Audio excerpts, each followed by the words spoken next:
Good afternoon and welcome to the Committee on Education. Today is Monday, March 10th, 2025. It's 3:00 p.m. and the Education Committee is in room 229. First on our agenda is House Bill 622 relating to the Department of Education. This bill changes the due date of the Department of Education's Computer Science Legislative Report from June 30 to 20 days prior to the start of each legislative regular session. And this is effective 7/1/2000. Okay.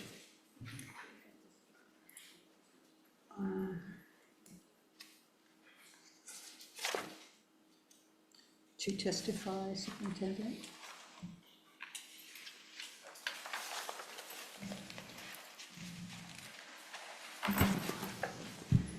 Aloha Chair Kidani, Vice Chair Kim, and members of the committee. I'm Terry Ushijima, representing the Department of Education from the Office of Curriculum Instructional Design.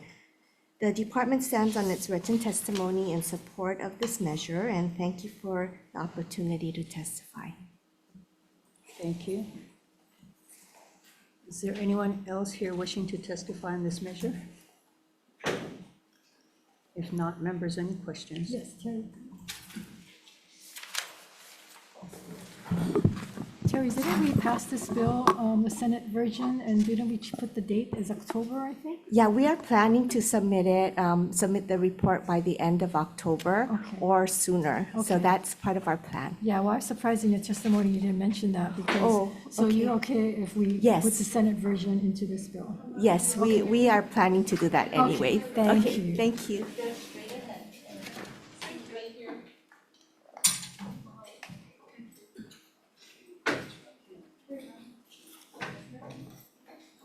Is there any further testifiers for House Bill 622?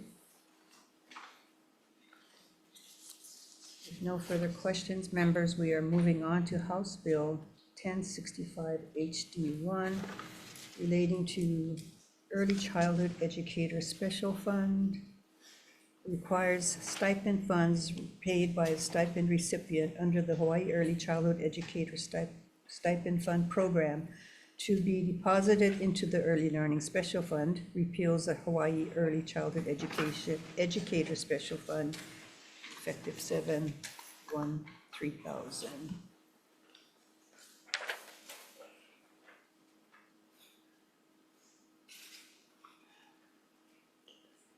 Is anyone here to testify? Sorry. Yuko Arikawa Claus from Executive Office on Early Learning. Hi, Chair Kidani, Vice Chair Kim, and Senator Hashimoto. I'm Yuko Arikawa, Cross Director of the Executive Office on Early Learning. We are in strong support of HB 1065, and I thank the committee for hearing this bill. This committee previously heard and passed out the Senate companion to this bill, SB 1384. There are no substantive differences between the two measures, but in their current form, both vehicles contain defective effective dates. We respectfully request that the committee consider amending the effective date for this housekeeping to upon approval, and thank you for the opportunity to testify. Thank you. Next to testify, Elaine Yamashita, Early Learning Board. Aloha Chair, Vice Chair, Senator Hashimoto. I'm Elaine Yamashita. I'm Aloha from Maui, and the Early Learning Board stands on its testimony. Mahalo. Thank you. Is there anyone else here wishing to testify in this measure? If not, members, questions?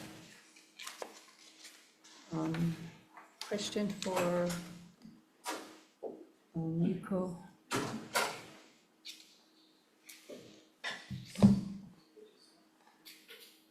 What are some of the reasons for the return of the stipend?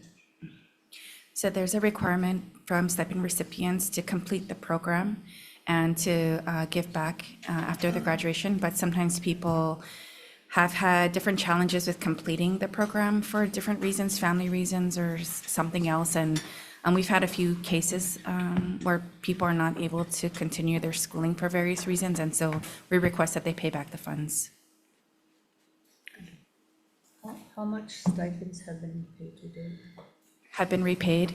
Yes. Oh, so we've been collecting actually since we came here for the Senate bill, and I can get that number for you.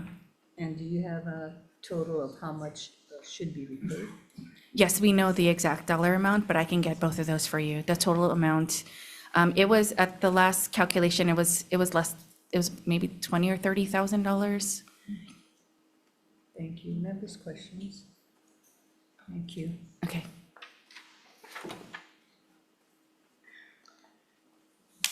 Okay. Next on the agenda, House Bill 904, HD1, relating to charter schools, repeals the requirement for the Board of Education to annually report to the legislature, governor, and the public on public charter schools effective 7/1/3000. Good evening. To testify, PJ for Public Charter School Commission. Yes. In place of PJ. Good afternoon, Senator Kidani, Chair Kim, and Senator Kanuho. Ed No, Charter School Commission Executive Director, and we stand on our written testimony. Thank you. Thank you. Capson Poe, Executive Director, Board of Education.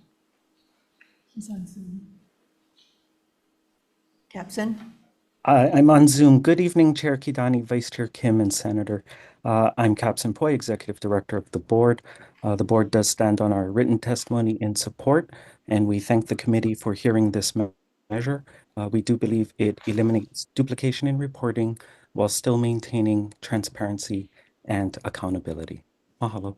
Thank you, Capson. Members, questions? If not, I have questions. Capson, if the Board of Education doesn't do its own review of the Charter School Commission's annual report, who is the board expecting to do the review? Well, Senator, we think that, the Charter Commission already does produce a pretty comprehensive annual report, and the board actually does look at that when it does produce its own report. I think maybe another way to look at it is how the board engages with the commission and exercises that oversight. One of the ways the board is looking to do that is the board's already started to have the commission appear before the board for updates and discussion and monitoring, and we think that's a way to provide some additional oversight, which goes beyond the report, I think. So the board doesn't have any concerns with this measure then? Senator, the board is supportive. Right now, we do think that right now, as it is, the commission does do its report, and the board does many of the things that are in the commission's report are also put in the board's report. And like we said, it's sort of duplicating the efforts of two agencies who are basically reporting some of the same information. Thank you. Then would the board then, after review, send a report to the legislature? Or could they?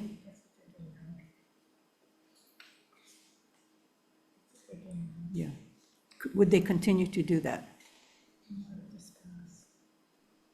Well, Senator, we could, if that were your ask. I think the way the bill is laid out is I think the preferred option would be that the commission submits its report, and that would be the report on charter education in our state, with the board providing some additional oversight and discussion and engagement at its own board meetings. So if there were no report back to the legislature from the Board of Education, how would we address any concerns or transparency concerns that the board may have?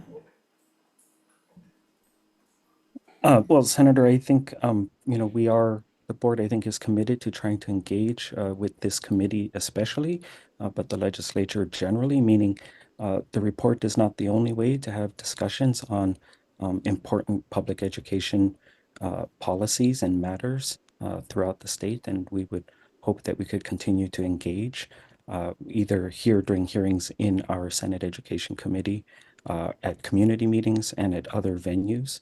And again, just we think that there are a lot of opportunities to have public engagement, public discussion, and to get some of the information and issues discussed. Many of the issues that the board cites in its charter report are similar to the issues that the rest of our public schools, meaning department schools, face as far as funding, staffing, and facilities.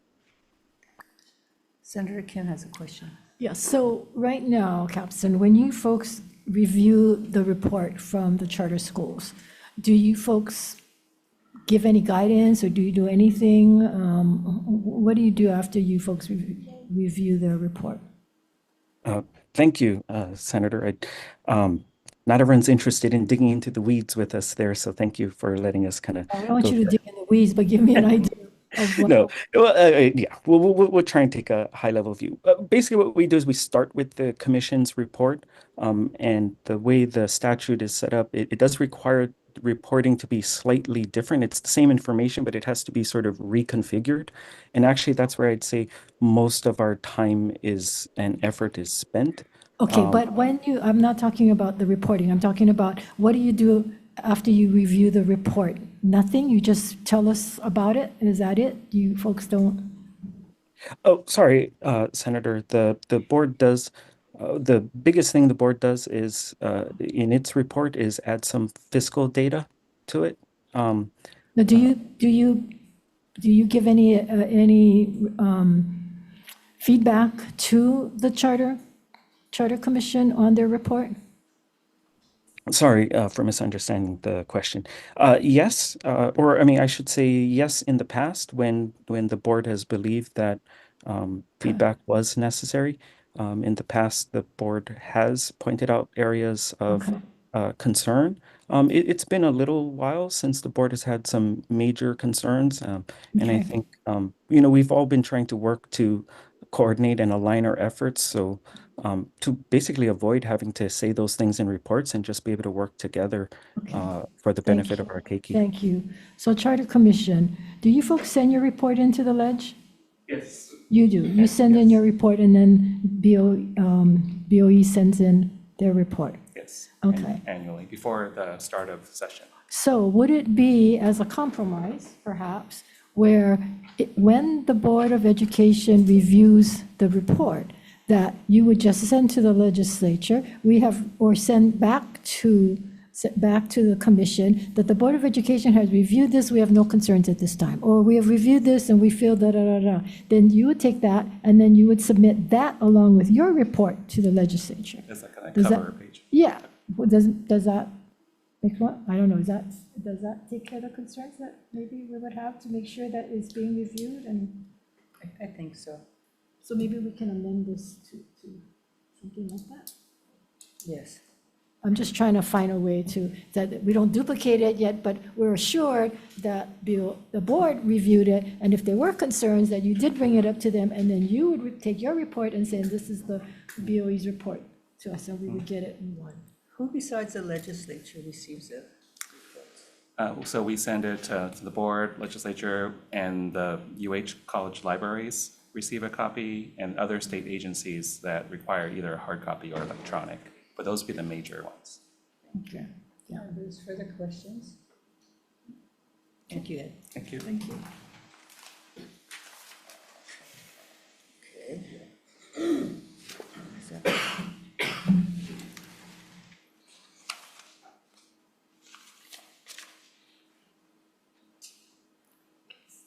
House Bill 620 relating to education. This establishes a state policy to promote Braille literacy for eligible blind students. It requires the individualized education programs and Section 504 plans of eligible blind students to include the assessment and evaluation of eligible blind students' reading and writing abilities, instruction of Braille and provision of Braille instructional materials under certain circumstances, requires the Department of Education to establish a Braille Literacy Resource Center.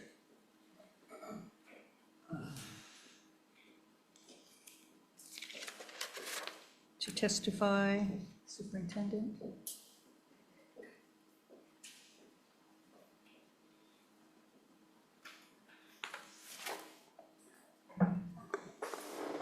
Aloha Chair Kidani, Vice Chair Kim, and members of the committee. My name is Kina'u Gardner. I'm the Assistant Superintendent for the Office of Student Support Services, and I'm here testifying on behalf of the Department of Education.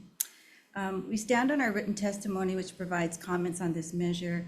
The department supports the intent of this measure, but is proposing amendments as outlined in our written testimony that would ensure the measure is fully inclusive and accurately reflects all students who have low vision or are blind, and that the language describing individualized educational plans accurately reflect federal guidelines. Additionally, the department recognizes that carrying out the mandates of this measure would require resources. Thank you for the opportunity to testify. Thank you. Next to testify, Katie Kim. Aloha. No, move to your left. Behind you.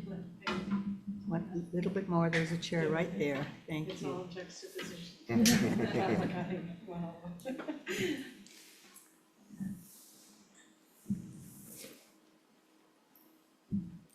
Micro.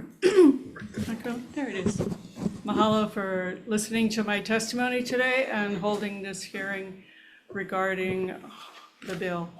I stand in strong support of this bill, having at one time worked as an independent with Department of Education, as an instructor, as well as an advocate with the National Federation of Blind, working with parents and blind children in their individualized educational plans.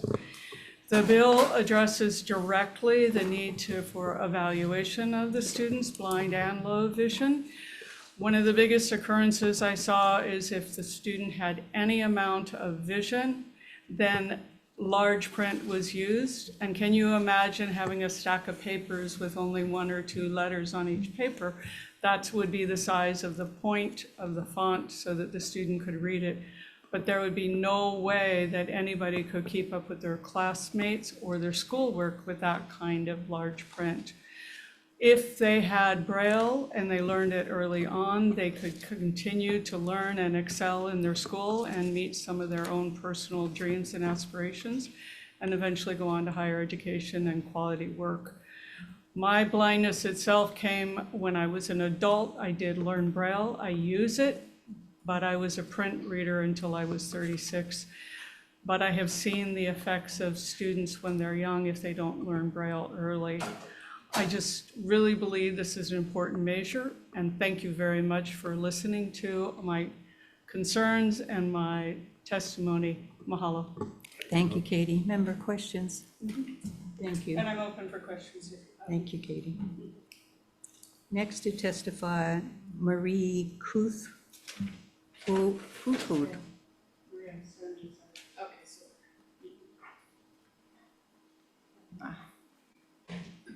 Thank you, Marie. Please state your name. Yes. Hi, my name is Marie Kouthoft, and good afternoon, Chair, Vice Chair, and committee members. Thank you for hearing me. I'm here in strong support of HB 620 as well. I stand on my written testimony, and I kind of wanted to add a little bit of what Katie was saying, and I think we've talked about this. So 25 years ago, in 2000, I was a part of getting the Braille Literacy Act passed in New York State. And our work is never done, right? We always need to try to improve, to get better. I think one of the things about the resistance in teaching Braille is the idea, or the prevailing idea, that Braille is difficult. But Braille is just like any other skill, right? So, like, how many people in this room right now, and this is stupid because I'm not going to be able to see your head nodding or your hands raising, but how many people in this room know their way around a keyboard? See, I I took typing in Probably ninth. 4 or 5 raised their hands. Oh, okay. Yes. All right. So in ninth grade, I took typing. All right. Just it was an elective that I chose to take, and this was the protocol. You sat up straight. They were stricter back then, right? You sat up straight. You put your hands on your home row keys, and you had to memorize the home row keys, right? Okay. A, S, D, F, J, K, L, S, M, and then you had to memorize the corresponding letters that connected to that finger. And then Mr. Nyland in the front of my ninth grade class would turn on the record player while we had to stare straight ahead to the blackboard, and we would do drills, okay? What does this have to do with Braille? Inadvertently, Mr. Nyland taught an entire class of sighted kids how to type blind. I didn't know it at the time, right? And I'm telling you what, I challenge any of you for a duel on a keyboard. I am fast, okay? And I'm fast because in ninth grade, I took one class. And if you think about it, right, that was just a tactile skill. It was literally taking the language and turning it into my fingertips. That's what Braille can do for our kids, right? And there's something else, just a little quick pet peeve that Mr. Nyland did. He didn't think we needed to learn the numbers, and I curse him every time I have to type a number. And I said to my daughter, why? Why would he do that? And he's like, oh, that's because he can just look and peck. And it's like, oh, so cheat, right? So, but when it comes to typing, I'm really fast. In college, I was the one that transcribed all the ethnographies because I was the fastest typer, right? We did all the interviews and the counseling sessions, and I typed them all into a report. Braille can do this for our kids. If one ninth grade class can teach me, keep me proficient the rest of my life, right? And I'm so glad I have that skill now because it helps me with the technology and the keyboards. If I can learn that in one class in ninth grade, imagine what we can do for these kids earlier on if we get the proper assessment, if we get the instruction that they need, and not just if they're completely blind. If you have any vision at all, that's great. Use the tactile modality. I talked about that last time, but also add the Braille. Add that skill so they can become proficient. I can't unlearn typing. It's like you can't not ride a bike, right? I can't unlearn typing. Those kids will not be able to unlearn Braille. And we will give them more than just a typing class. We'll give them literacy that's going to give them the independence that they need to be productive members of society. So thank you so much for letting me babble. I appreciate you hearing my testimony. Thank you, Katie. Members, questions? I have a Senator statement. Kim. So Marie, you forgot to tell them how we would get timed, and we have to type so many words in a minute, right? Yes, Exactly. yeah, even more so, yeah. You would get timed. Timed, And you right. would, yep, you Type had so to. many words a minute without mistakes, right? Okay. And if you made mistakes, you got docked for those. Yes, Right? yes. And if you looked down, and I always, like my sighted counterparts, so they'd be like, and I'd be like, what does that do? Like I could never do it, but yeah, Yeah. you But had to look. the sad thing is, when my son was going to school, they didn't teach him the keyboard. They didn't teach him how to type. They don't teach you how to type, so he's on one finger. Of course, he can use his thumbs to do other things, but they didn't teach him how to the type No. board. And I'm like you. To this day, I can I am. type without looking down. Yeah, you go, Except girl. the numbers. That's Except the exactly numbers. it. The Yep, numbers yep. are the hard one. But We're thank none of you. those look and pokes. Yes. We're real. Yes. We're the real deal. So thank you so much. Yeah, no problem. Thank you for hearing me. Thank you, Katie. Further questions? If not, I'm sorry. no, thank you. Next to testify, Marie Krug. Oh, I'm sorry, that was Marie. Oh, sorry. It's all good. I missed one, okay. Virgil Steinert, President, NFB Hawaii. Is she here? Not here? She's in support. Ann Horiuchi, Deputy Attorney General. You're not Ann. I'm Randall. Oh, I just needed to mention that for our people that are not sighted, your voice would throw them off. So I think they'd figure it out right away, though. You can't look down at your words. Chair Kidani, Vice Chair Kim, members of the committee, Randall Watt, Department Attorney General, offering comments on this bill. As outlined in our written testimony, the department recommends one amendment to the bill, the new section 302A-CB on page 5, lines 1 through 6 of the bill, states that every individualized education program or section 504 plan for eligible blind students shall include an assessment of a student's reading and writing ability. So, under federal law, eligible student assessments are determined by the IEP team.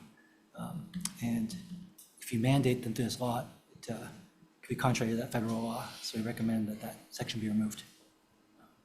Which section? 302AC. AC subsection B on page 5, lines 1 through 6. So thank you for the Thank you. opportunity to testify, Thank you, and Bill for questions. Members, questions? Thank you, Randall. Next to testify, Donald Sakamoto, National Federation of the Blind of Hawaii. Is Randall here? Yes, good afternoon, Chair, Vice Chair, and members of the committee.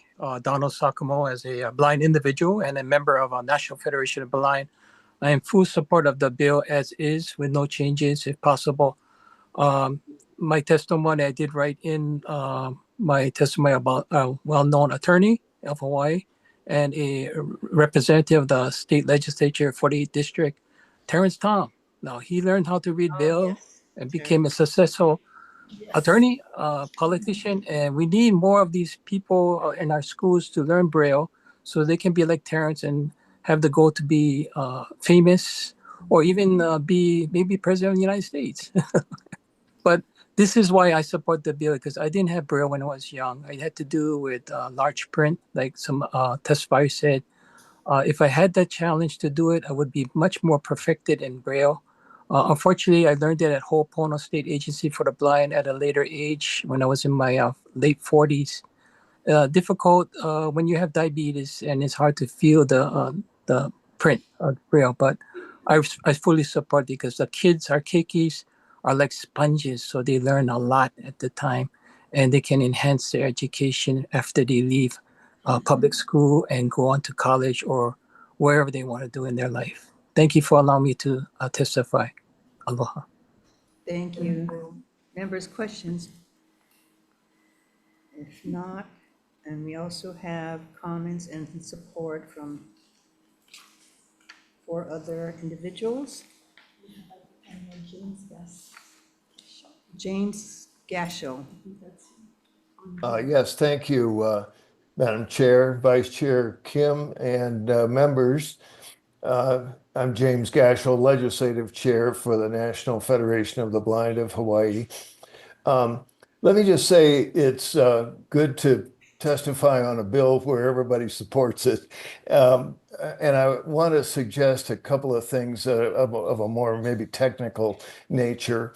When the session started, there were 2 bills on Braille literacy, one which Chair Kidani introduced as SB 530, and one which Chair Woodson introduced as HB 620. This committee passed the Senate bill back on February 7 with an SD1. And the SD1 was the amendment suggested by the Attorney General. The bill that's advanced, of course, is the House bill, and that's why you have that one here today. The most straightforward way to actually address all the various amendments that the department has put into its testimony and the Attorney General mentioned would be to substitute the text of SB 530 SD1. And you can ask them, but I know the department supports that version of this bill. National Federation of the Blind of Hawaii supports that version of this bill. I assume the Attorney General would, since that bill adopted the Attorney General's amendment at that time. And I think it would be, I can say with more confidence that that would be the most workable version of this bill to adopt. Either one of them would be fine, but with more confidence, I would recommend SB 530 SD1 as a substitute for the text that you have in HB 620. And mahalo for hearing this bill and for hearing my testimony. Thank you. I believe that is going to be the intent of this committee. Thank you. Anyone else here wishing to testify on this measure? If not, members, questions? Thank you. Is that our last? Yeah. That concludes the bills that we have to hear, and we are going to recess for decision-making.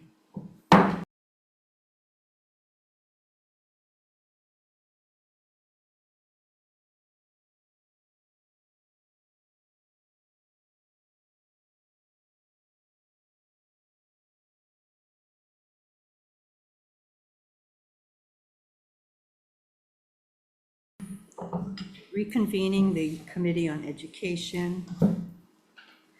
This is Monday, March 10th, 3:00 p.m. agenda. We are looking at decision-making, and for House Bill 622 HD1, we are going to replace this bill with the language in Senate version, Senate Bill 1390 SD1, and basically it affects the date to October of each year. The reporting date, yes. Okay, House Bill 622 HD1 passed with amendments. The chair votes aye. Correct. Vice Chair votes aye. Senator Hashimoto. Aye. Senator Kanuha. Aye. Senator Nicole. Aye. Five ayes recommended. Recommendations is adopted. Thank you. Moving on to House Bill 1055 HD1 relating to Early Childhood Educator Special Fund.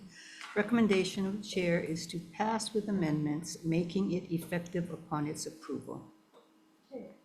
Chair votes aye. Any members voting no? Any members voting with reservations? Hearing none, all 5 members present. Recommendations adopted. Thank you. Moving on, House Bill 904 HD1. This is relating to charter schools. Recommendation of the chair is to pass with amendments. The amendments are to retain statutory language requiring an annual board report, changing reference from board to commission as appropriate. And third, inserting language requiring the board to review and approve the commission's report before submission to the legislature and governor and public. Okay, with that, House Bill 904 HD1 passed with amendments. Any members voting no? Any members voting with reservations? Hearing none, all 5 members voting aye. Recommendations adopted. Thank you. And moving on to our final bill, House Bill 620 HD1 relating to education.